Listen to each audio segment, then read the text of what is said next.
উচ্চ মাধ্যমিক পরীক্ষায় পাশের পর ভবিষ্যৎ পরিকল্পনা নিয়ে দুই বন্ধুর মধ্যে একটি সংলাপ রচনা করো। উত্তর: হিমেল বলছে, শুভ সকাল নাহিদ। নাহিদ বলছে, শুভ সকাল। তুমি জিপিএ 5 পেয়েছো, তাই তোমাকে অভিনন্দন। হিমেল বলছে, তোমাকেও অভিনন্দন, তুমিও তো জিপিএ 5 পেয়েছো। নাহিদ বলছে, হ্যাঁ, এখন আমাদের উচ্চশিক্ষার জন্য প্রস্তুতি নিতে হবে। হিমেল বলছে, আমি ঢাকা মেডিকেল কলেজে ভর্তি হতে চাই, আমি ডাক্তার হতে চাই, আমার বাবা মাও চান আমি ডাক্তার হই।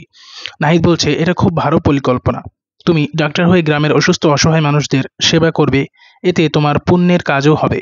হিমেল বলল, আমিও ঢাকা বিশ্ববিদ্যালয়ে ভর্তি হতে চাই, আমি বাংলায় পড়তে চাই, বাংলা যেহেতু আমাদের মাতৃভাষা, তাই আমিও শ্রদ্ধার সঙ্গে আরো ভালো করে এই বিষয়ে জ্ঞান অর্জন করতে চাই।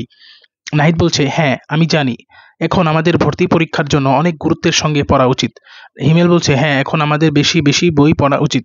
নাহিদ বলল যে, ঠিক বলেছ। হিমেল বলছে, ভর্তি পরীক্ষা খুবই প্রতিযোগিতামূলক, আমাদের খুবই সচেতন হতে হবে। নাহিদ বলছে, হ্যাঁ, আমি আজ যেতে চাই, তোমাকে ধন্যবাদ। হিমেল বলল, তোমাকেও।